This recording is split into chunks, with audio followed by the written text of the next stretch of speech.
Mahasiswa tanpa membaca seperti mati tak mati, hidup tak hidup. Perjalanannya selalu redup, tanpa arah.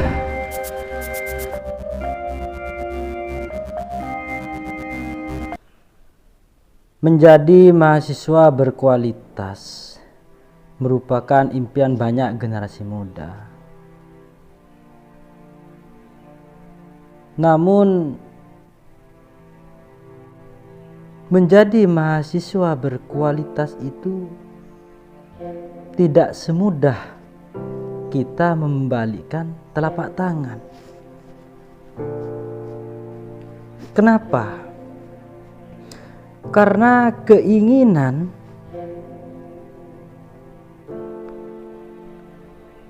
sedemikian cenderung memudar seiring berjalannya masa perkuliahan.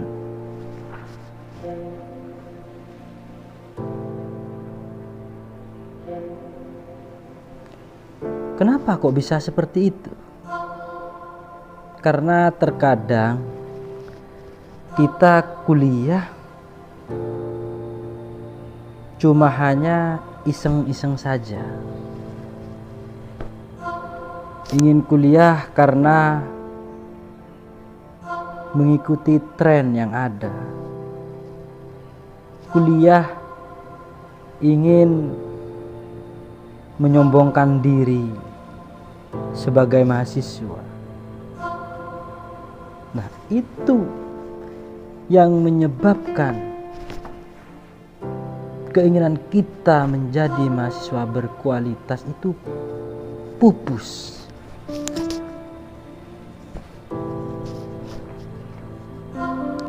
Dan banyak di zaman sekarang ini kuliah itu hanya dianggap suatu mainan, suatu hiburan, suatu mengisi kekosongan, di mana kita kuliah hanya masuk dan pulang begitu saja, tidak berproses secara sungguh-sungguh. Bagaimana caranya kita menjadi mahasiswa berkualitas, menjadi pelajar yang baik? Yang pertama, kita harus mempunyai tujuan. Sebelum melakukan sesuatu, kita perlu memantapkan niat dan komitmen yang sangat kuat.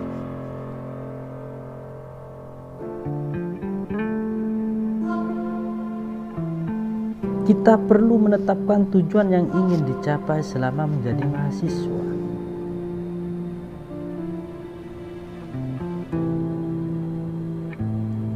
Hal ini jadikan suatu panduan ketika kita awal menjadi mahasiswa. Jadi buat yang terlanjur menjadi mahasiswa dan belum mempunyai tujuan menjadi mahasiswa, barangkali dari sekarang mulailah niatkan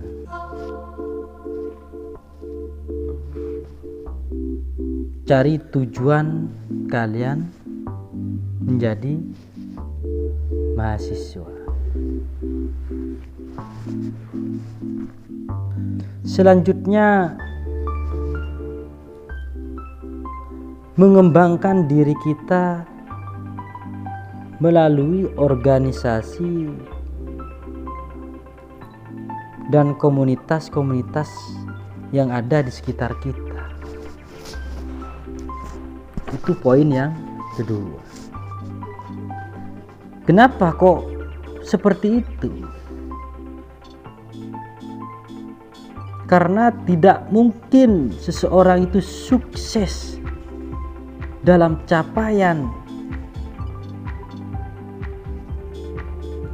konsepsi mahasiswa itu tanpa adanya organisasi. tanpa mengikuti organisasi. Tidak akan ada. Kenapa? Karena wawasannya cuma berada di perkuliahan saja. Hanya berangkat, belajar, pulang. Berangkat dari rumah, belajar, pulang. Seterusnya itu dilakukan setiap hari.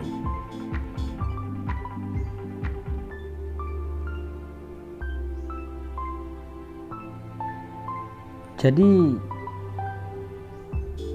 menjadi mahasiswa berkualitas itu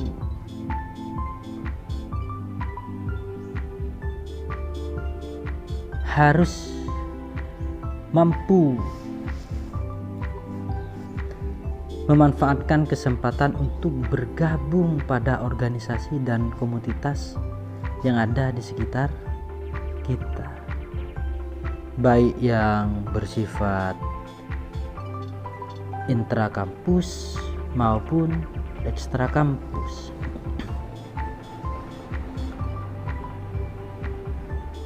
Temuilah organisasi dan komunitas yang sesuai dengan minat atau bidang pendidikan yang kita tempuh.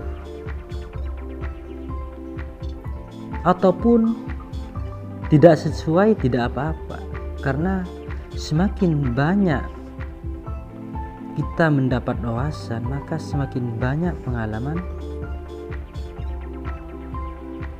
yang kita dapatkan.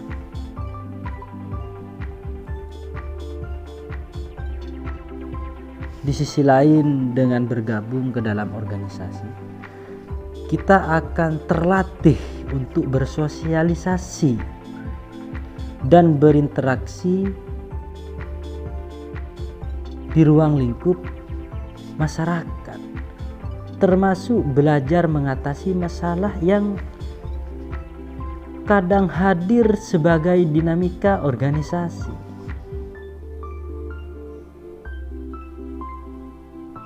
Kita pun dapat mengambil peran penting di tengah-tengah itu, baik sebagai pengurus,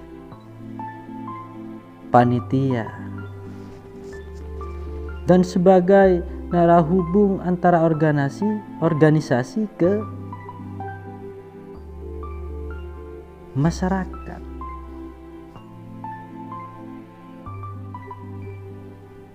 Keaktifan dalam berbagai kegiatan semacam itu akan membentuk kita menjadi mahasiswa berkualitas. Dengan apa? Dengan manajemen waktu yang baik, pemecahan masalah yang baik, kepemimpinan yang baik, dan mampu bertanggung jawab, dan banyak manfaat yang bisa kita dapatkan, dan banyak pula kita bisa bermanfaat bagi orang lain. Yang ketiga, aplikasikan ilmu melalui program magang. Apa magang itu? Ya, semacam pengabdian kita kepada masyarakat atau pengabdian kita kepada instansi-instansi yang secara umum. Dalam perkuliahan, kadang kita mendapatkan berbagai ilmu yang bersifat teori hingga praktik. Namun hal tersebut belum cukup. Kita perlu mengaplikasikannya melalui praktik kerja nyata, atau istilah di dalam ruang lingkup kampus itu ada yang namanya KKN. Dan ingat bahwa ilmu yang baik dan bermanfaat adalah ilmu yang dipraktekkan. Jadi jangan salah. Ketika kita mendapatkan ilmu tanpa adanya praktek, maka seperti sia-sia.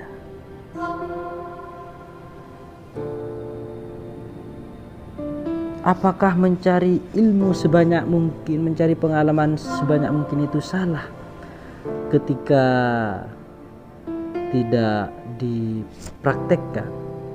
Loh, kita mempunyai banyak ilmu, ketika ada kesempatan baru kita gunakan. Kalau tidak ada kesempatan untuk menerapkan ilmu dan ilmu kita itu tidak dibutuhkan oleh orang lain, maka bukan tidak sia-sia, hanya saja belum ada yang membutuhkan.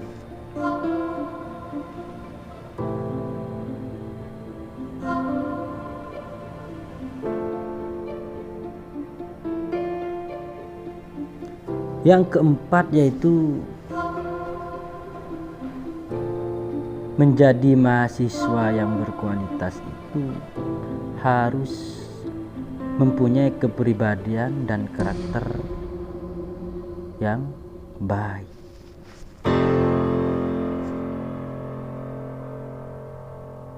Kenapa kok harus mempunyai hal seperti itu?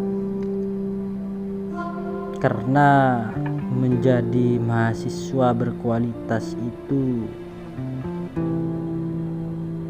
tidak hanya berbicara nilai dan aspek akademik yang bagus, tapi juga tentang kepribadian dan karakter diri.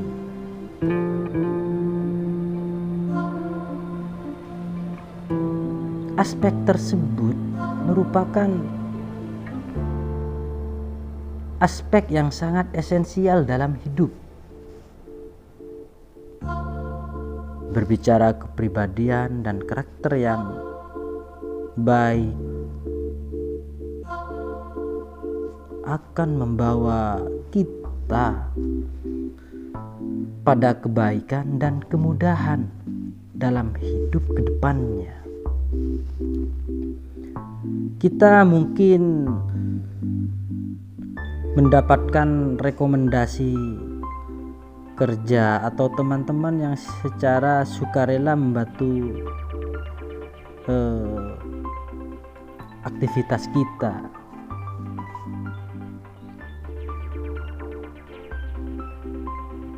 Bisa membantu ketika kita kesusahan.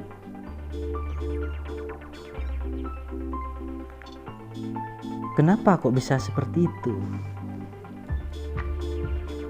Karena kalau kita mempunyai kepribadian dan karakter yang baik, maka semakin banyak kita disenangi oleh orang lain.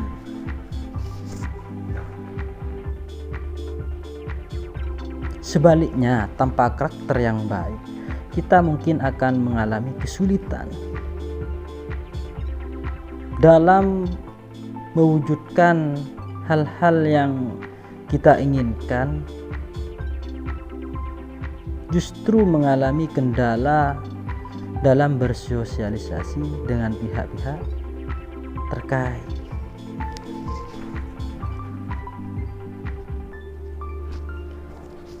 Namun perlu diingat bahwa membangun kepribadian dan karakter diri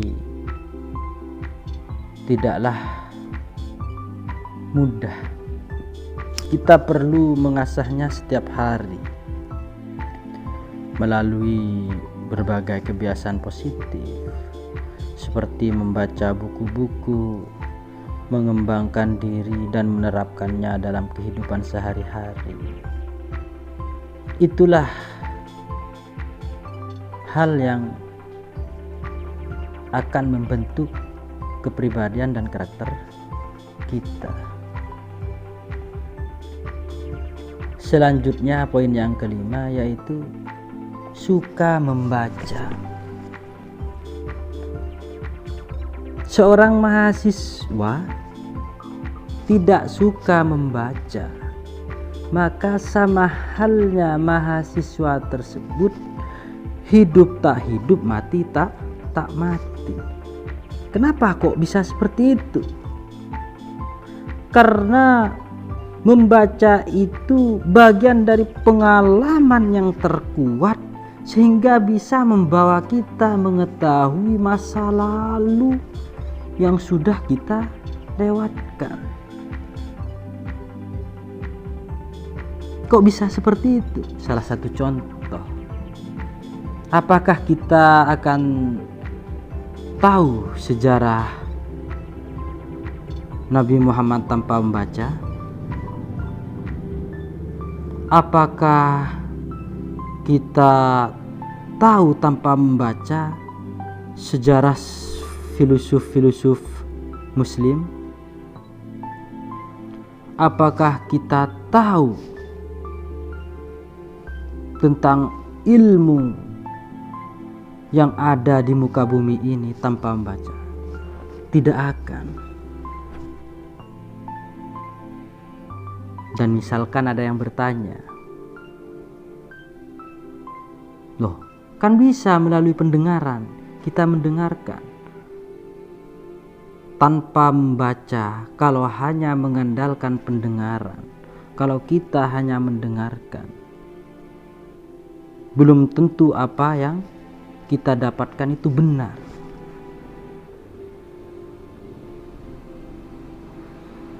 Kenapa kok bisa seperti itu? Karena bahasa ujar dengan bahasa tulis yang berangkat dari penelitian riset yang sudah terlampaui itu tidak akan sama dengan bahasa ujar yang disampaikan atau bahasa ujar yang kita dengar.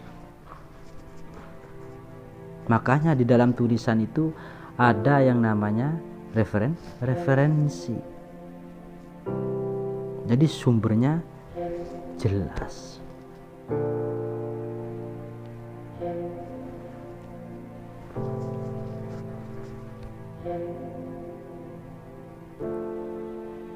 Membaca juga membantu kita mengetahui banyak hal, sehingga kita ini bisa memberikan sesuatu yang berangkat dari hasil membaca kepada orang lain. Loh, orang lain kan bisa mendengarkan, berarti orang lain mendapatkan itu dari mendengarkan apa yang kita sampaikan. Nah, tugasnya orang lain itu mencari benar tidak apa yang kita katakan. Seperti itu. Jadi kita mendengarkan sepatah kata dari guru kita, kita buktikan apakah yang dikatakan oleh guru kita ini benar melalui apa? Membaca. Guru kita dapat dari mana? Dari membaca.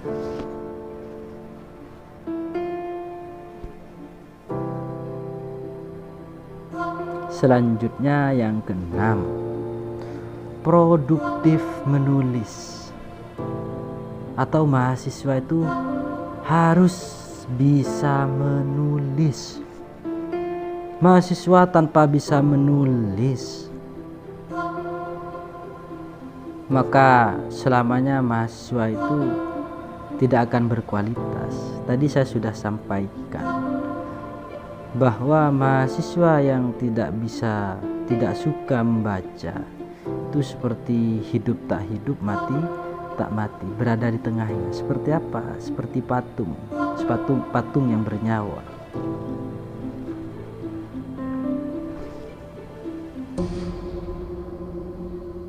Kenapa kok harus menulis? Karena dengan tulisan sejarah kita tidak akan hilang pada ratusan tahun ke depan. Kenapa kok harus tulisan? Tulisan adalah ingatan yang paling kuat.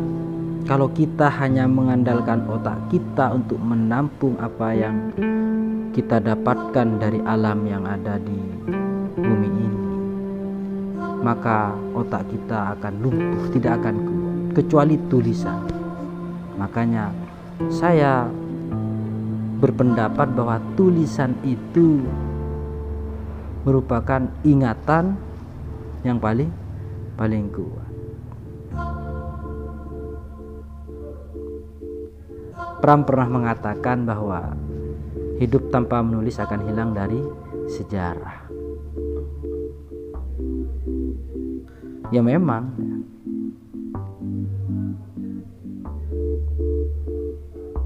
dengan tulisan kita akan mengingat sesuatu hal yang sudah kita lupakan.